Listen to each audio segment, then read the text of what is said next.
हमारे साथ झारखंड के वरिष्ठ नेता और पूर्व हटिया प्रत्याशी श्रीमती शोभा यादव जी हम लोग के साथ हैं।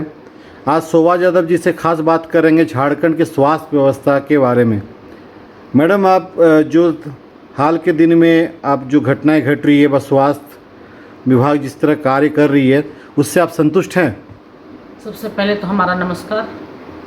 आप सभी लोग देख रहे हैं मीडिया में और सारे न्यूज़ चैनल में भी चल रहा, आप देख रहे हैं कि स्थिति पूरे देश पूरे संसार का स्थिति बहुत ख़राब है। जो कि आज की स्थिति कोरोना महामारी एक वैश्विक महामारी के रूप में जो सामने आया है, इससे लड़ने की जो पूरे हिंदुस्तान और पूरे संसार में ये लड़ाई जो चल रही है, उसी सिलसिले में मैं झारखंड की बात करना चाहूँगी कि झारखंड में लगभग 3.25 करोड़ के आसपास हमारी जनता है और उनका जो पूरा स्वास्थ्य का जो उनका जिम्मेवारी जो है पूरे सरकार हेमंत सरकार पे है। जो कि वर्तमान में हमारे माननीय मुख्यमंत्री हेमंत सोरेन जी लगातार अपने बयानों में कहते आ रहे हैं कि झारखंड की जनता के लिए हम लोग कोरोना से लड़ने के लिए बहुत सारी व्यवस्था कर रहे हैं और उनको कोई दिक्कत नहीं होगा, कोई परेशानी नहीं होगा। लेकिन आज के न्यूज़पेपर में आपने देखा होगा कि लगभग जो पेशेंट है 328 बेड है, 344 संक्रमित पेशेंट आ गए हैं।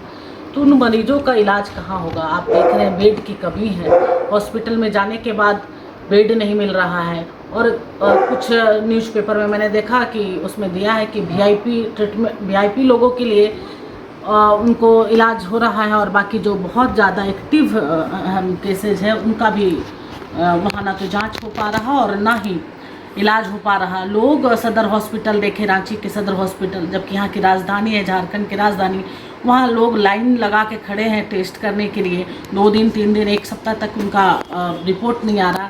ये कैसी स्थिति है? एक माननीय मुख्यमंत्री जी का उन्होंने कोरोना टेस्ट करवाया तो तुरंत उनका रिपोर्ट आ जाता है, क्योंकि वो वीआईपी हैं और बड़े नेता हैं और यहाँ के मुख्यमंत्री हैं। तो उसी तरह आम पब्लिक को भी ऐसी सुविधाएं कराना चाहिए मुख्यमंत्री जी को कि तुरंत उनका टेस्ट हो और उनको पता हो जाए कि वो कोरोना हुआ है या नहीं हुआ और उनका इलाज की व्यवस्था की जाए। जबकि आप देख रहे हैं कि लगातार जो झारखंड में विस्फोटक स्थिति बना हुआ है कोरोना को लेके, हर मोहल्ला में 2-4 मिल ही रहे हैं। तो अभी जो बहुत तेज़ी से कोरोना ने अपना पैर को पसारा है, तो अभी इस बचाव के लिए सबसे ज़्यादा ज़रूरी है कि अभी हम लोग व्यवस्था करवाएं।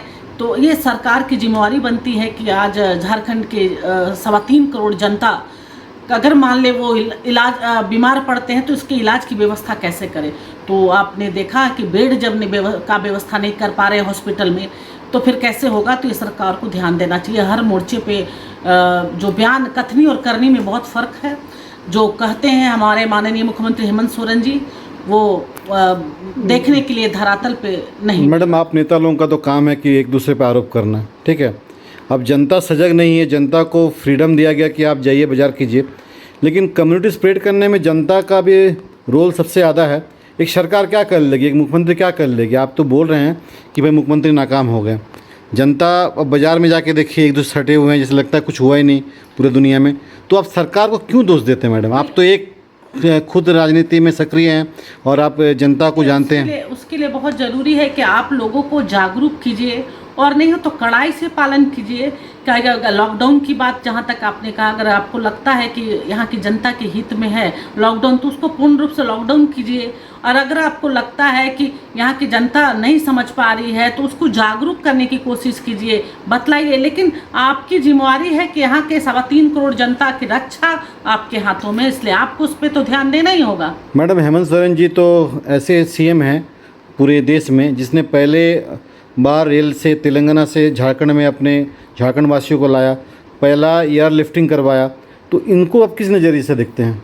देखिए, मज़दूर जो प्रवासी मज़दूर थे उनको लाने के लिए मैं तो सबसे पहले अपने माननीय मुख्यमंत्री हेमंत सोरेन जी को धन्यवाद देना चाहूँगी।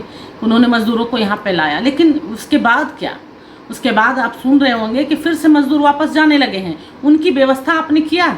उनकी व्यवस्था जो आप कह रहे हैं कि रोजगार की व्यवस्था हम कर रहे हैं और बात भी कर रहे हैं, लेकिन बहुत सारे मजदूर वापस क्यों जा रहे हैं? क्योंकि मनरेगा के तहत भी उनको काम नहीं मिल पा रहा है गाँव में, और वो भूखमरी के कगार पे हो गए, तो फिर वापस जाए। तो उनके लिए आपको व्यवस्था करना होगा और इसमें बहुत तेजी से लगना होगा। ऐसा नहीं है कि आप जो व्यवस्था करेंगे 2-4-6 महीना के बाद करेंगे, तब तक मजदूर क्या करेंगे? मैडम, भुखमरी के बात तो आप बोल रहे हैं, लेकिन झारखंड में जो राशन कार्ड है मैक्सिमम सभी परिवारों का है। सभी परिवारों को मुफ्त में केंद्र सरकार और राज्य सरकार चावल, गेहूं और चना दाल दे रही है। तो भुखमरी कहाँ से आ रहा है मैडम? देखिए, ये बात तो सही है, ये तो केंद्र सरकार की भी योजना है, लेकिन सही ढंग से सब लोग के पास नहीं जा पाता है। इसलिए रोजगार देना बहुत जरूरी है। कब तक आप दीजिएगा?